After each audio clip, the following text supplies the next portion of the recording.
Hello everyone, Kitty Foss here, your storytelling astrologist, reader of the stars for August 1st, 2nd, 3rd, and 4th. Today is the 2nd that I'm recording this. August really does promise, and I mean promise, to be a tying up and a continuation of these bigger themes in this alignment. Don't count August out at all, even though aspect-wise there's not a lot at play. I'm going to tell you to take a look at the 28th.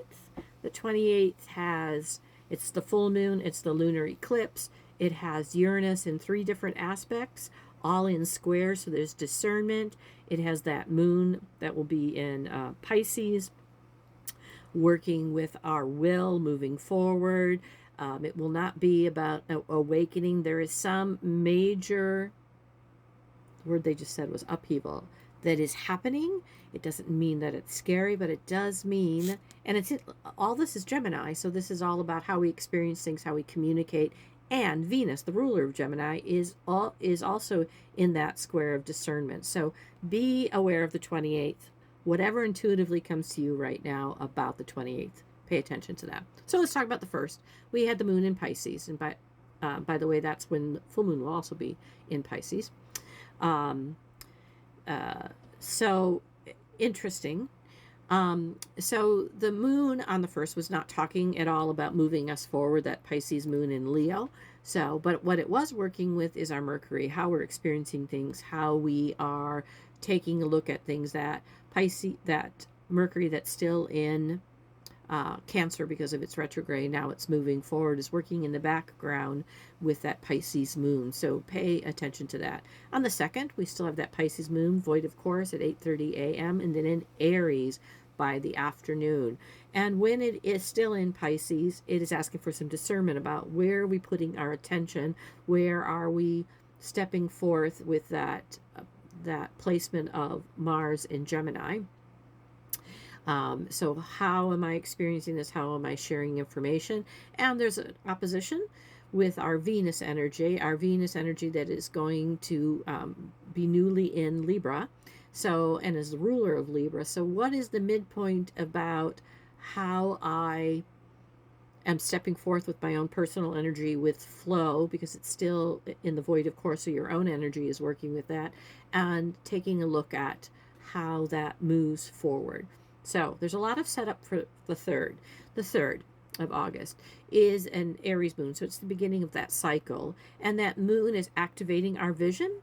Interestingly enough, our Pluto, our Neptune, and our Uranus are all in some kind of aspect with the moon. Again, those outer themes that have come out of that big shake-up in the basket are all at work. You're activating the awakening, a little bit chaotic of what that vision is, and it's asking you to take responsibility for that vision. There's an alignment with that Aries moon to start something, to step forth, to really put that together.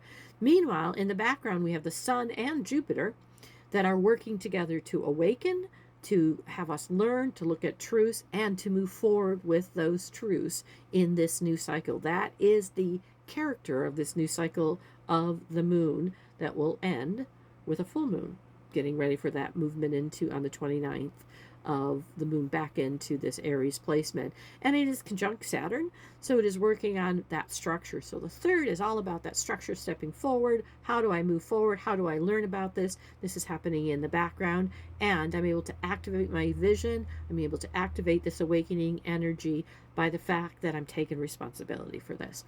And then on the 4th, that Aries moon moves void, of course, at 2:52 p.m., and the moon will move into Taurus just before 11 Eastern Standard Time on Tuesday. And while it's still in Aries, it is working with our Mercury energy that is still in those last stages of Cancer. So we are nurturing our voice. We are nurturing what we're spending our time taking a look at. We're able to activate our will to take a look at that. Again, in Gemini, how we're experiencing, and that technological piece they're talking about. There's a lot of technology over these few days that may or may not be showing up for you. And it is not about a balance. It is not about what grounds us. It truly is about starting something, knowing that that in itself, and how we approach, again, with discernment, our response to that, how we awaken to that, is stepping forth. So pay attention to that day, but it is the 3rd that I see there are messages coming forth for all of us. Pay attention to that. I will be back on Wednesday the 5th. Namaste.